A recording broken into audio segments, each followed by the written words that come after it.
Vos conditions de vie d'aujourd'hui sont une résultante des choix que vous aviez faits dans le passé. Si vos conditions de vie reflètent parfaitement vos aspirations les plus profondes, bénissez vos choix.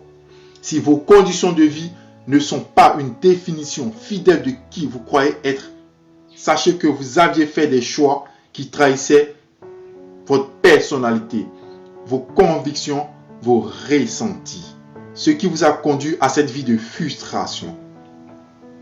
Vous pourriez changer vos conditions de vie, créer votre vie, influencer votre destinée, vivre une vie qui vous passionne, une vie taillée sur mesure pour vous à travers le pouvoir de choisir. Si vous n'aimez pas les fruits de la récolte de votre vie, changez les graines des choix que vous sémez dans votre vie par votre pouvoir de choisir. Le pouvoir de choisir est l'outil dont vous disposez pour créer votre vie. Le processus de création de votre vie se fait à deux niveaux, en faisant des choix et en ne faisant aucun choix. Parce que choisir, c'est choisir. Et ne pas choisir, c'est aussi faire un choix.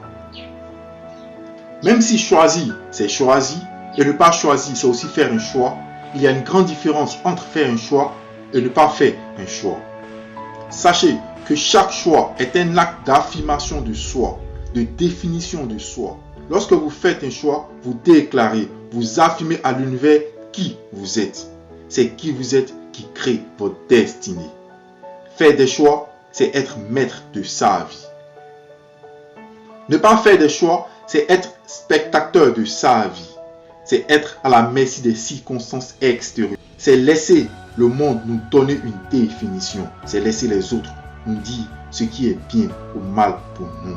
En somme, c'est subir sa vie. Choisir s'impose à l'être humain.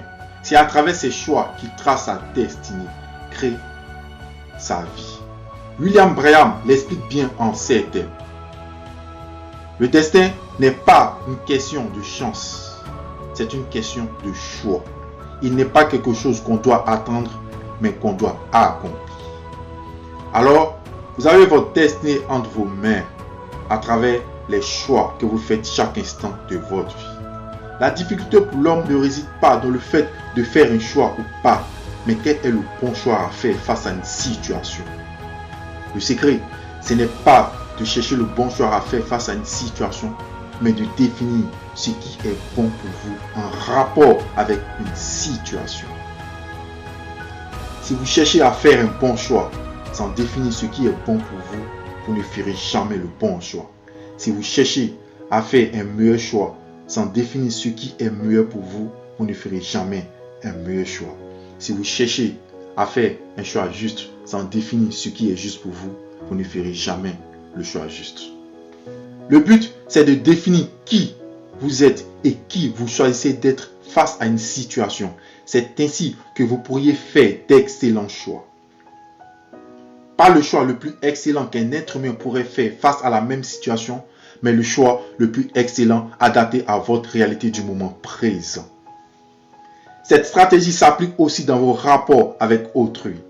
La question que l'on se pose souvent est de savoir comment être avec soi sans cesser d'être avec les autres. Comment faire un bon choix profitable pour soi et pour l'autre.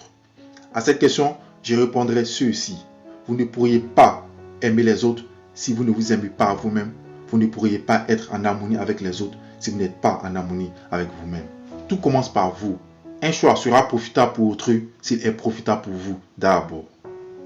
Parce qu'il n'y a pas d'autre. Mais vous dissimulez sous une autre forme. Vous et l'autre, vous ne faites qu'un. Si vous voudriez faire un bon choix pour quelqu'un en trahissant votre définition de ce qui est bon pour vous, pour ne pas trahir autrui, sachez que cela revient à une grande trahison.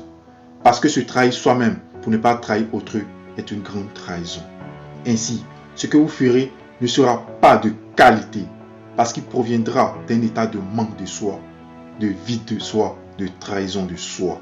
Le choix ne sera pas bénéfique ni pour l'autre ni pour vous.